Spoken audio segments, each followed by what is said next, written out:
Hi everyone. Today we're going to take a look at the Frugal Wizard's Handbook for Surviving Medieval England by Brandon Sanderson. If you are looking up books on YouTube, then I'm sure you already know about the most successful Kickstarter of all time, the 4 secret projects that Brandon Sanderson wrote during COVID. So I won't go into that now. This is the second secret project. The first was Tress of the Emerald Sea, which I've already done an unboxing and review of.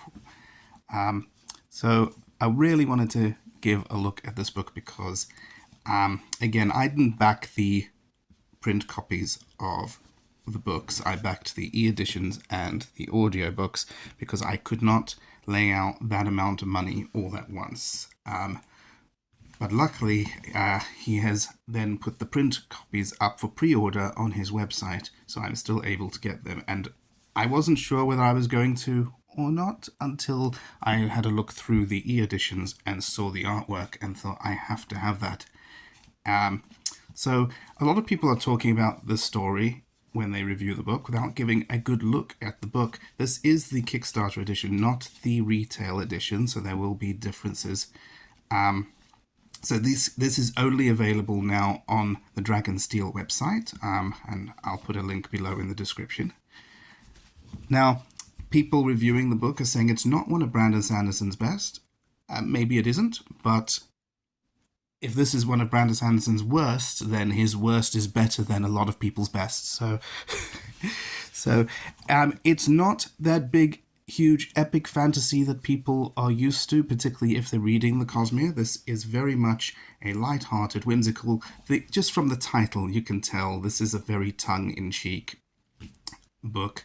I really like the title. Is evocative of The Hitchhiker's Guide to the Galaxy by Douglas Adams.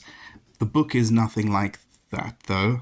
That is far more crazy and whimsical and out there. And a lot more comedy than there is in here. There is a lot of comedy in here, but Hitchhiker's Guide to the Galaxy is a genre unto itself.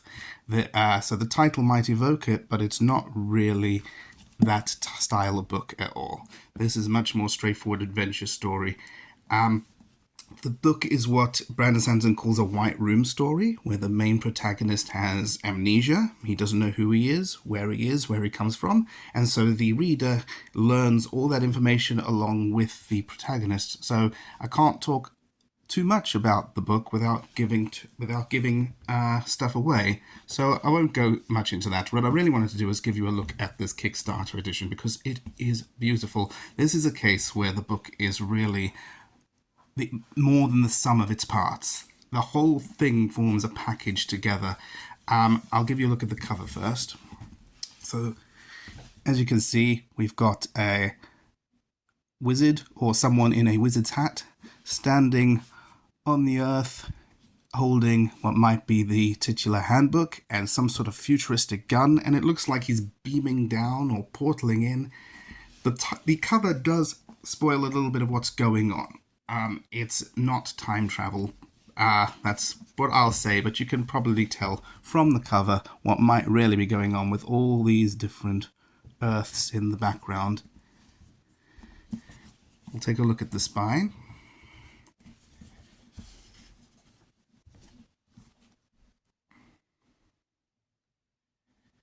And then they try and get the very, very long title to fit on the spine by sort of Tetrising the words in.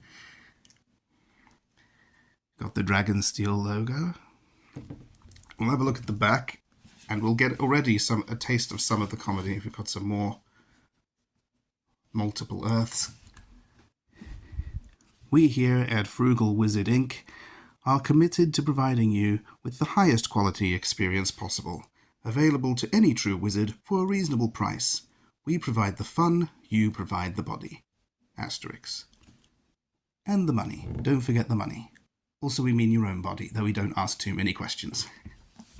So most of the comedy in the book comes from the titular handbook itself, which we get excerpts and pages from in here, kind of similar to Hitchhiker's Guide, which has excerpts from the guide in that. But we'll have a look inside. So the reason I say this is a book that is more than the sum of its parts. The story on its own is fine. If you want something light, a bit funny and nice adventure story, but that you're not going to think too deeply about. It's not an huge epic fantasy. It's not, it's not deep or anything. But it's fun. And if you wanted to like pick up a paperback of that, I'd say if that's what you're looking for, a nice light read, fine. But the reason why I got this version, I really, really wanted this, was these books, the Kickstarter, the secret projects, were made as artist showcase, and never is that more true than with this one. This is illustrations by Steve Argyle, but really he put the whole thing together. He designed the cover, and the entire artistic layout of the book is amazing. So we'll start with the end papers. We've got illustrations of scenes from the book, and then different ones on the back. And I think there's probably more artwork in here than in any of the other ones, well, that we know of so far. This is the front page for the handbook in the book, The Frugal Wizard Handbook for Surviving Medieval England by Cecil G. Bagsworth III. And there's a portrait of Cecil G. Bagsworth III looking like a steampunk wizard.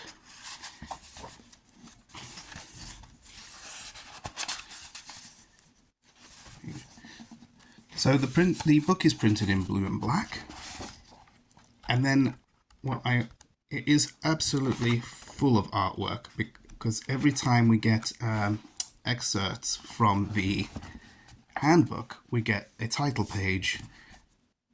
And what I really like, we've got the title page of the book here, and then on the other side, we get completely the artwork without any text or anything covering it, so we can actually see the beautiful artwork.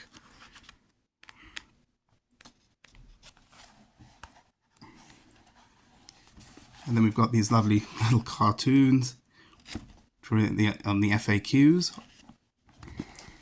And there is just so much. There is so much. All the pages for the handbook, they're like burnt, because when our protagonist wakes up at the beginning of the book in a burnt field, wearing a tunic and a cloak and some jeans, and a human silhouette behind him, which has not been burnt.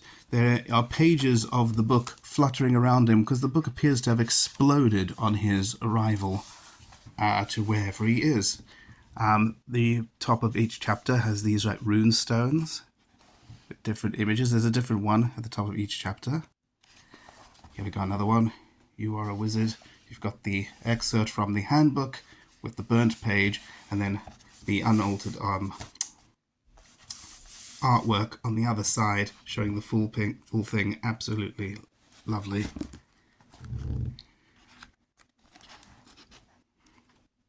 Most of the comedy in the story comes from the excerpts of the handbook. The handbook is very much sales bump, selling the idea of being a wizard on a budget in an alternate dimension. And it's full of corporate bump, and it does a very good job of building the world that the protagonist came from, so that we're getting world building from where he originates from, and then his adventures, we are learning about the world he has come to, which I think was really well done.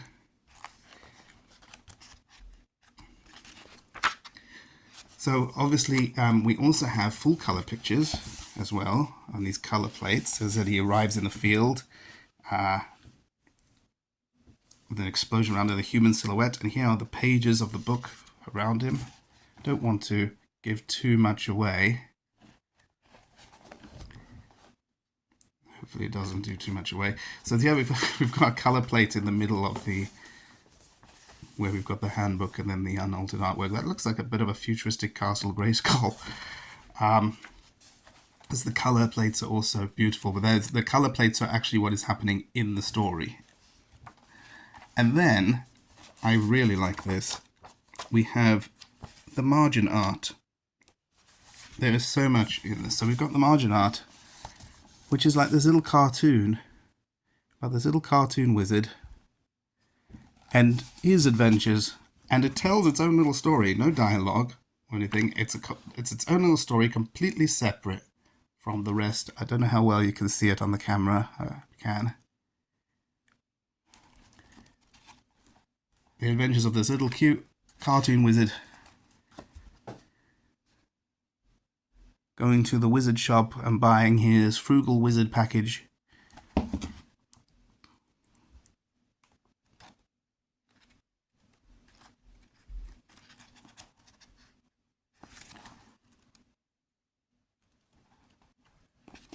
And that's throughout the whole thing. You know, we've got this absolutely...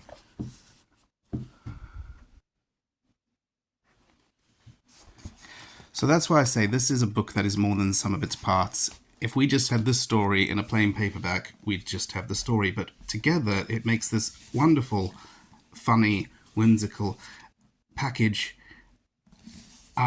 with absolutely gorgeous, beautiful artwork. So if you were thinking of buying just one of these books, and it was entirely due to the aesthetics of the book, what the book looks like, and that's what you'd want to show off on your shelf rather than the story itself. As they don't judge a book by its cover, but in this case, this is the one I'd recommend because it is the most artistic of them so far. This is only the second one, but I have been reading the third one by ebook and listening to the audio as well, which I'm really enjoying, and will probably get the print edition of that one as well. That one's also beautiful and lovely, but this one really outdoes it. Outdoes the three that I've seen so far, just because of just how much is in it. I mean, you're really getting bang for your buck. There's probably more artwork in here than any of the others, although we've not seen the fourth one yet. Steve Argyle has really done a fantastic job making an absolutely beautiful package. And I'll say, I've not had a look at the retail version, but I hope that the retail version, even if it's in black and white and not in the blue, two-tone blue, black and white, even if it's in black and white, I hope it has some of the artwork that is in here, because without it, it's nothing special without it. With it, it is something special. You know, in this case, the art makes half the book. You know, half the experience of reading it is just the artwork. It really is an artist's showcase. The cartoons on the FAQs are funny, and the FAQs are very funny. I say most of the comedy comes from the handbook itself. It's mostly a satire of that sort of corporate company who's trying to sell you something on a budget. The title itself, the Frugal Wizard's Handbook, you know, made me laugh, because the idea of a wizard on a budget, it just made me giggle. People are divided on Brandon Sanderson's comedy. Some people don't think he's that funny. I usually laugh at his jokes. I think comedy is very subjective anyway. So maybe I just have a similar sense of humor to him. I found all the pages talking about Frugal Wizard Inc. To be really funny, and that satire of that kind of corporate company. A look at a sort of not a future where, you know, where that sort of overly capitalist future where things have gone a bit like RoboCop, I think. Looking at that sort of thing, it makes me laugh. I find it funny, and I like that type of satire. The story itself is not a spoof or a parody or a satire. It is a straightforward adventure story, and it gets quite exciting. There is the usual Sanderlanche at the end after all the build-up. The characters are great.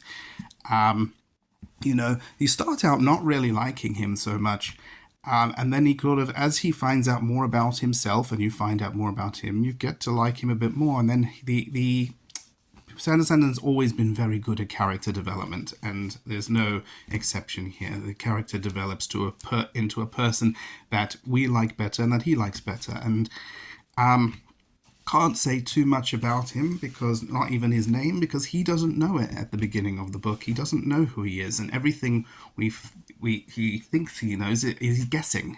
The only thing he remembers is that he has a vague dislike of swimming, and I don't think that's too much of a spoiler because that's in the opening paragraph of the book. So there we go, a nice good look inside of the Frugal Wizard's Handbook for Surviving Medieval England. I hope you enjoyed looking at it, and that may be given you some food for thought as to whether or not you would like to have a look at it. I said I hope the retail version has some at least half of the artwork in here, or at least the artwork in black and white. It wouldn't have the full color plates, obviously, but the artwork makes the book definitely. So if you like this sort of thing, give us a like below, comment, tell me if you've read the book, what you thought of it. And if you want to see more of this type of thing, just let me know. Thank you.